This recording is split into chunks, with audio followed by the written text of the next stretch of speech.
আমার আম্মাজানের কথা একটা ঘটনা বলি। হে বাবা, আপনাদের সামনে আমি আজকে বয়ান করতেছি। আমি জন্মের পর থেকে আমার বাবাকে আমি এখনো পর্যন্ত দেখি নাই। আমার বাবার চেহারাটা দেখি নাই রে যুবক। আজকে তুমি মাকে পেয়েছ, বাবাকে পেয়েছ, কিন্তু আমি বাবাকে পাই না। আমার মা এতটুকু আমাকে এনেছে রে সন্তান। আমার মাকে আমি প্রশ্ন করলাম, হে আম্মা জান, আমার বাবার কি হয়েছে? আমার বাবাকে দেখি নাই। রাস্তাঘাটে দেখি কতজনে মা বলে ডাক দেয়, কতজনে বাবা বলে ডাক দেয়, কতজনে বাবা বলে ডাক দেয়। আমার কলিজার ভিতর লাগে। আমি বললাম আমার মাকে, আম্মা জানকে বললাম, মানুষ বাবা বলে ডাক দেয়, আমি আমার বাবাকে এখনো পর্যন্ত ডাক দিতে পারি নাই। আমার মা মানুষের কথা শুনতেন, মানুষের কথা শুনে শুনে বলতেন, মাদ্রাসা ভর্তি করাইতেন, এরপরে পড়াশোনা করেছি, কত কষ্ট করে লালন পালন করেছেন। তারপরে অনেক যুবকেরা দেখি মাকে কষ্ট দেয়, মার মনে আঘাত দেয়, মাকে লাথি মারে, মাকে জারি মারে রে যুবক।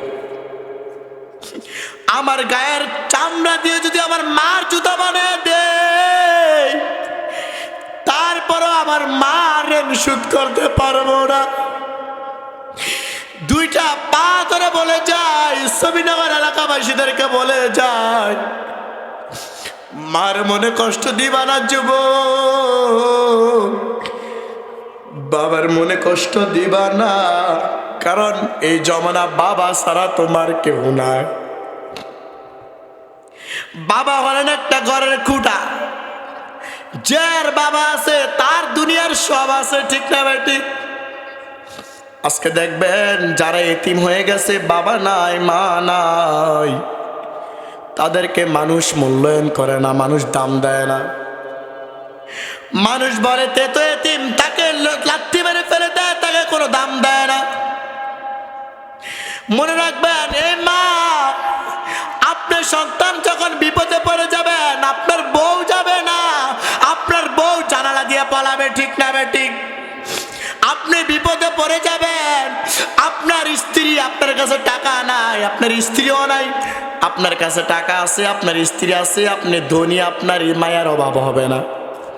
কিন্তু আপনার কাছে টাকা নাই, আপনার স্ত্রীও আপনার সাথে থাকবে না। আপনি বিপদে পড়ে গেছেন, আপনার সাথে স্ত্রী থাকবে না। আর যখন বিপদে পড়বেন, সব সময় আপনি কাছে কাউকে না পান, একমাত্র মাকে পাবেন, ঠিক না ঠিক? এই জন্য বলে যাই, মাকে কেউ কষ্ট দিবা না, মার মনে কোনো দুঃখ দিবা না। একজন মা বাবার দায়িত্ব পালন করতে পারে, বাবা মার দায়িত্ব করতে পারে না। আমি আমারও দেখেছি অনেক যুবকের, অনেক সন্তানের বাবা আছে, মা নাই, কিন্তু ওই ছেলেটা মানুষের মতো মানুষ হতে পারে না। গাঁজাখুর হয়ে গেছে, বাবা খায়, জুয়া খেলায়, কত কিছু করে। আর অনেক সন্তানকে দেখেছি বাবা নাই, তার একমাত্র মেয়ে মা আছে, ওই মা তাকে মানুষের মতো মানুষ করেছে। এজন্য সকলের কাছে দোয়া করব, আমার আম্মার জন্য সকলে দোয়া করবেন। আমার আম্মা অনেক অসুস্থ থাকে, যেমন সুস্থতার নিয়ামত দান করে দেয়। আজকে স্টেজে বসতে পারেছি, এই ছবিনগর মসজিদে চাকরি করতে পারতেছি, সর্বপ্রথম অনুদান কার? কথা বলেন। আমার মা যদি আমার দিকে না তাকাইতো, পৃথিবীর কেউ আমার দিকে তাকাইতো না। আমার মা যদি আমাকে মানুষ না করতো, পৃথিবীর কেউ আমাকে মানুষ করলো না। এই জন্য মার মনে, বাবার মনে কষ্ট দিবা না। যারা কষ্ট দিয়েছ, মার দুইটা পায়ের নিচে পড়ে যাওয়া। হে আম্মা জান, জীবনে কত কষ্ট করেছি, কত জীবনে অপরাধ করেছি। আমি নিজের চোখে দেখেছি, আমি যখন বাড়িতে যাই, আমিও তো বাড়িতে যাই। আমার আম্মা জানকে জিজ্ঞাসা করলাম, হে আম্মা জান, আপনি এখনো ঘুমান না কেন?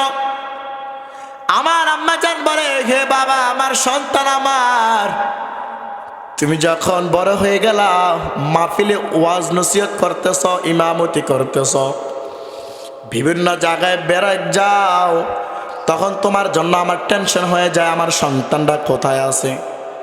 আমার সন্তানটাকে আমি এখনো পর্যন্ত দেখলাম না। আমার সন্তানটা কোথায় আছে? কুমিল্লা যদি যাই 50 বার ফোন দেয়, কোথায় আছো? যতক্ষণ পর্যন্ত বাসায় হাজির হয়ে যায়, ততক্ষণ পর্যন্ত আমার মার মনটা শান্তি হয়ে যায়। এর আগে আমার মা চিন্তায় থাকে, টেনশনে থাকে, আমার সন্তান কই আছে, আমার সন্তান কোথায় আছে। ওই মা আমি দেখেছি লেখাপড়া করা অবস্থায় ঘরের ভিতরে চাউল নাই, এক ডেক ভাত পাক করেছে, ওই ডেকের ভিতরে ভাত নাই। সন্তান চলে এসেছে মাদ্রাসাতে। যখন বাড়িতে আসতাম, নিজের মা না খাইয়া সন্তানকে খাওয়াইতো, আর মাকে যখন প্রশ্ন করতাম, আম্মা জান রে, আপনি খেয়েছেননি? আপনি খাবার টুকু খেয়েছেননি? মা খালি মিশা কথা বলতো, আমি খাবার খেয়েছি, খাবার খেয়েছি। সন্তান তুমি এখন খাও। ওই দিক দিয়ে কইলাম, আমার আম্মা জান খাবার খায় না, সব খাবার সন্তানকে খাওয়াইছে। এত কষ্ট করে যদি একজন মা সন্তানকে লালন পালন করে, আর ওই সন্তানটা যখন বড় হয়ে যায়, স্ত্রীকে পাওয়ার পরে যে কোনো ক্রমে মার মনে আঘাত দেয়, মার মনে সহ্য করেনি। আমারও তো একদিন সন্তান হবে, আমিও তো একদিন সন্তানের বাবা হব। যুব দুনিয়াতে রাজনীতিক নিয়ে পড়ে আছি, দুনিয়াতে মানুষের গোলামি করতেছি, সব নিয়ে পড়ে আছি। কি দরকার? রাজনীতি করতেছি, এই দল ওই দল, সব দল করতেছি, কিন্তু মনে রাখবেন, আজকে মরলে কালকে 2 দিন। আপনি যখন মারা যাবেন, কাল কিয়ামতের দিন আপনার রাজনৈতিক দলে সুপারিশ করবে না। এই জন্য সমস্ত দল ছেড়ে দিয়ে কোনো দল রাখবেন না। ইসলামের কোনো দল হতে পারে না। ইসলামের দল একটা দল, যারা দলের সাথে ইসলামকে লাগায়, এটা হচ্ছে ইসলামকে বিক্রি করে খাইতেছে। ঠিক না বে ঠিক? ইসলামের কোনো দল নাই। যারা দলের সাথে ইসলাম লাগায়, ওই দলটা ইসলামকে বিক্রি করে খাইতেছে মনে করবেন। কারণ যদি ইসলামের দল থাকতো, আমার মায়ের নবীও রাজনীতি করতো, দল করতো। ঠিক না বে ঠিক? মায়ের নবী রাজনীতি করছেন? মায়ের নবী রাজনীতি করত। আর ইসলামের যদি দল নাই বিদায়, এই জন্য মায়ের নবী রাজনীতি করে নাই। আমার মায়ের নবী দয়াল নবী, এত নবী ছিলেন।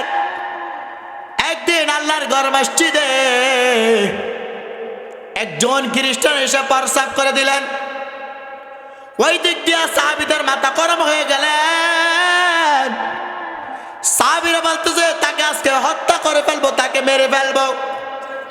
আমার মায়ের নবী বলে, হে সাহাবীরা, তোমরা ঠান্ডা থাকো, তোমরা চেতনা দিও না। এই কথা বলে মায়ের নবী যখন ডাক দিলেন, তখন ওই ব্যক্তিটা, খ্রিস্টানটা মায়ের নবীর সামনে আসলেন। মায়ের নবীর কণ্ঠ এত সুন্দর, মুখ মুবারক এত সুন্দর, এত সুন্দর করে ভাষা দিয়ে কথা বলে খ্রিস্টানকে বুঝাইলেন, শোনো, তোমরা তোমাদের ধর্মের ভিতরে যে করো, তোমরা যে ঘরটাকে সম্মান করো, আমরা আমাদের এই ঘরটাকে তেমনি এইভাবে সম্মান করি। এইখানে প্রস্রাব করা যাবে না। আমার মায়ের নবী এত সুন্দর করে বলেছেন, ওই খ্রিস্টান সাথে সাথে ইসলাম গ্রহণ করেছেন। সুবহানাল্লাহ। এত সুন্দর মধুর সুর, এত সুন্দর করে বুঝাইলেন, হে বাবা আমার, তুমি যে আজকে মসজিদে প্রস্রাব করে দিয়েছ, তোমাদের ধর্মের ভিতরে কলাম একটা ঘর আছে, তোমরাও এখানে ইবাদত করো, ওই ঘরটাকে তোমরা সম্মান করো, ওই ঘরটাকে তোমরা দাম দাও। কিন্তু আমরা মুসলমান, আমরা এই ঘরটাকে দাম দিয়ে এখানে প্রস্রাব করবা না। খ্রিস্টান মনে মনে বলতেছে, আমাদের ধর্মের ভিতরে এত সুন্দর কণ্ঠ, এত সুন্দর কথা শুনি নাই। আজকে যে মায়ার নবী, দয়াল নবীর মুখ থেকে সুন্দর কথা শুনেছি, সুবহানাল্লাহ। এই জন্য যারা রাসূলের সুন্নাত নিয়ে আঘাত করবে, রাসূলের সুন্নাতে আঘাত করবে, রাসূলের নিয়ে কটুক্তিগিরি করবে, আল্লাহর কোরআন নিয়ে কটুক্তিগিরি করবে, তাদেরকে সাথে সাথে প্রতিবাদ করবেন। যদি সাথে সাথে প্রতিবাদ না করেন, মনে রাখবেন তাদের সাহসটা আস্তে ধীরে বের হয়ে যাবে। ঠিক না বেটি? এই জন্য যেই করে জায়গা যাবেন, হক কথা বলতে চেষ্টা করবেন। রে বাবা, এই দুনিয়াতে আমার গাড়ি, আমার বাড়ি, আমার কিছুর অভাব নাই, কিন্তু আমার অভাব নাই এই জন্য নামাজ পড়ি নাই। আমার মনে মনে ভাবনা, আমার বাড়ি আছে, আমার গাড়ি আছে, আমার সব আছে, আমি কেন নামাজ পড়বো, কেন রোজা রাখবো? নাউজুবিল্লাহ কইতেন না। মনে রাখবা, নামাজ পড়তা না, তুমি রোজা রাখতা না, রাসূলের সুন্নাত মোতাবেক তুমি চলাফেরা করতা না, এই তোমার আজকে গাড়ি বাড়ি কখন জানি তোমার গাড়ি বাড়ি চলে যায়, তুমি টেরও পাবা না। ঠিক না বেটি? আল্লাহ তোমার নীলা খেলা কেউ বোঝে, কেউ বোঝে না। মাবুদ তোমার নীলা খেলা কেউ বোঝে, কেউ বোঝে না। তুমি কাউরে রাখছ গাছতলাতে মাওলা, কাউরে রাখছ বাসতলা, কাউরে রাখছ, কাউরে রাখছ গাছতলাতে মাওলা, কাউরে রাখছ বাসতলা। আল্লাহ তোমার নীলা খেলা কেউ বোঝে, কেউ বোঝে না। মাবুদ তোমার নীলা খেলা কেউ বোঝে, কেউ বোঝে না। ঠিক না ভাই? ঠিক। আল্লাহ নীলা খেলা কেউ বুঝে? কেউ বুঝে? আল্লাহ তাআলা ঘর বাড়ি আছেন আমাদের, কখন যাবি? আল্লাহ ঘর নিয়ে যাবে, বাড়ি নিয়ে যাবে, গাড়ি নিয়ে যাবে, চিন্তা করতে পারবো না। আল্লাহর নীলা খেলা এই পৃথিবীর ভিতরে, জমানার ভিতরে কোনো ব্যক্তি বুঝতে পারবে না। দেখবেন, সাধারণ একটা উদাহরণ দিয়ে ফেলি, বিজ্ঞানীরা পেলাম সমস্ত খবর জানে, মাটির নিচে কি আছে সেটাও জানে, আসমানের উপরে কি আছে সেটাও জানে। ঠিক না ভাই? ঠিক। কিন্তু 3.5 হাত মাটির ঘর, আসমানের উপরের খবর জানে, মাটির নিচের খবরও জানে, কিন্তু 3.5 হাত মাটির ঘরে কি হয় এটা জানে না। এখন বুঝতে হবে বিজ্ঞানীদেরকে এই বিজ্ঞানী দিয়েছে কে, এই মাথার ব্রেন দিয়েছে কে? মনে রাখবেন, বিজ্ঞানীর চেয়ে সবচেয়ে বড় বিজ্ঞানী আমার নবী। ঠিক না বেড়ি? বিজ্ঞানীরও বিজ্ঞানী আমার নবীজি, বিজ্ঞানীরও বিজ্ঞানী আমার নবীজি। আমার নবী যেতে আসছে ওই যে বিজ্ঞানী। ঠিক না বেঠি? মায়ার নবী তো সব জানতেন। সমস্ত নবী আল্লাহর কাছে দেখা করার জন্য চেষ্টা করছে, দেখা করতে পারে না। আমার মায়ার নবী অন্তর মোবারক দিয়ে বলতেছেন, আমি আল্লাহর সাথে দেখা করব। অবশ্যই তাহাজ্জুদের সময় আমার মায়ার নবীর সাথে আল্লাহর সাক্ষাৎ হয়ে গেছে। সুবহানাল্লাহ। মুসা নবী অনেক চেষ্টা করতেন, ওপেনলি মুখ দিয়ে বলতেন, হে আল্লাহ, আমি আপনার সাথে থেকে একটু সাক্ষাৎ করতে চাই, একটু দেখা করতে চাই। কিন্তু দেখবেন, সমস্ত নবীর চেয়ে আমার নবী মুখ অন্তর মোবারক দিয়ে বলল, আল্লাহর সাথে দেখা হয়ে যায়। সুবহানাল্লাহ। যখন মজলিস হয়, ওই মজলিসে সমস্ত নবী, ওই সময় শেষ, সবার শেষে আমার মায়ের নবী আসলেন। আমার মায়ের নবী আসলেন, আল্লাহ তাআলা বললেন, হে মুহাম্মদ, আপনি কি করতেছেন? জুতা কেন খুলতেছেন? এই মজলিসের ভিতরে আপনি জুতা নিয়ে প্রবেশ করেন, আজকে আপনার জুতার ধুলা দিয়ে মজলিস ধন্য হয়ে যাবে। সুবহানাল্লাহ। কয়জনে বলি, কয়জনে বুঝি রাসূলের শান, রাসূলের মান? আমরা মানুষের গোলামি করি, মানুষের কথা মতো চলাফেরা করি, মানুষের কথা চলি, মানুষের কথা শুনতে গিয়ে নামাজ কাজা হয়ে যায়। মানুষের কথা চলতে গিয়ে, গোলামি করতে গিয়ে আমার নামাজ কাজা হয়ে যায়। মানুষের গোলামি করতে গিয়ে আমার রাসূলের সুন্নাত খেলাফ হয়ে যায়, ঠিক না বেঠিক? মনে রাখবেন, আপনি যার গোলামি করেন, কাল কিয়ামতের দিন ওই ব্যক্তি আপনার নামে সুপারিশ করতে পারবে না। একমাত্র সুপারিশকারী হলো আমার মায়ার নবী হযরত মুহাম্মদ রাসূলুল্লাহ সাল্লাল্লাহু আলাইহি ওয়াসাল্লাম। মায়ার নবীর ঘোষণা, যে ব্যক্তি আমার সাথে জান্নাতে যেতে চাও, আমি তোমাদেরকে জান্নাতে নিয়ে যায়, যে আমার সাথে জান্নাতে যেতে চাও, কিন্তু সর্বপ্রথম আমার আল্লাহর আদেশ তোমার মানতে হবে। সর্বপ্রথম আমার যে আল্লাহ আদেশ করেছে যে তুমি 5 ওয়াক্ত নামাজ পড়তে হবে, 5 ওয়াক্ত নামাজ তোমার বাধ্যতামূলক পড়তে হবে।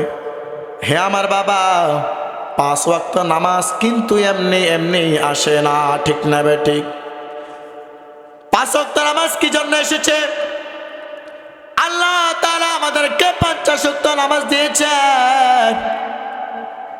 আমার মায়ের নবী বলে, হে আল্লাহ, আমার উম্মতেরা 50 ওয়াক্ত নামাজ পড়তে পারবে না।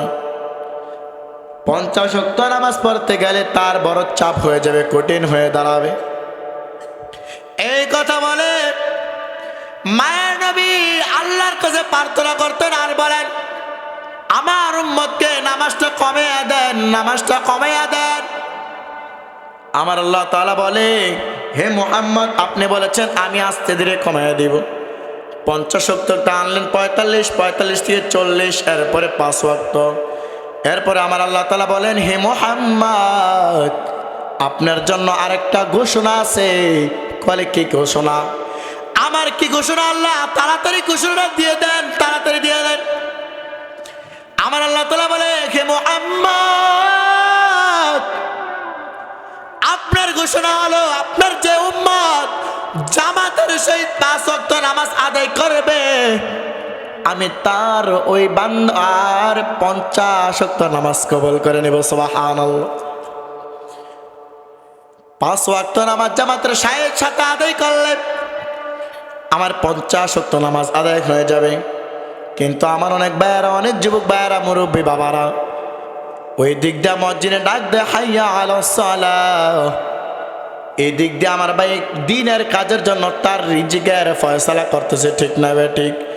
এই জন্য বলতে হবে, নামাজকে বলো না কাজ আছে, কাজকে বলো না নামাজ আছে। মনে রাখবেন, নামাজ পড়বেন, বিপদে পড়ে গেছেন, নামাজে দাঁড়িয়ে যান, আল্লাহ বিপদ থেকে উদ্ধার করবে।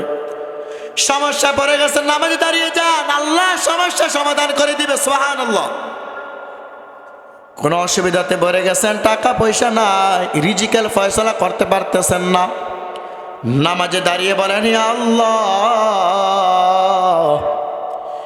জীবনে অনেক অন্যায় করেছি, কত অপরাধ করেছি রে মালিক, আপনি আমাকে ক্ষমা করে দেন, মাফ করে দেন, আমার রিজিকের ফয়সালা করে দেন। আমার ওই দিক দিয়ে আমার আল্লাহ তাআলা বলে, হে সাহাবীরা, তোমরা কি শোনো না? আমার বান্দা আমার কাছে দোয়া করতেছে তোমার রিজিকের ফয়সালা করতে, আমি আমার বান্দা রিজিকের ফয়সালা করে দিলাম। এই জন্য সকলকে অনুরোধ করব, সকল ভাইদেরকে অনুরোধ করবো, রে বাবা, সকলে মার মনে কষ্ট দিবা না, বাবার মনে কষ্ট দিবা না, আল্লাহর রাসূল সুন্নাত ছাড়বা না, আল্লাহর আদেশ মেনে চলবা। আল্লাহ তাআলা আমাদের প্রত্যেককে আল্লাহর রাস্তায় চলার তৌফিক দান করে। সকল বলেন আমিন। আল্লাহ তাআলা আমাদের প্রত্যেককে জীবনে একবার হলেও হজ্জে বাইতুল্লাহ জিয়ারতুল রাসূল নসিব করে। সকল বলেন আমিন।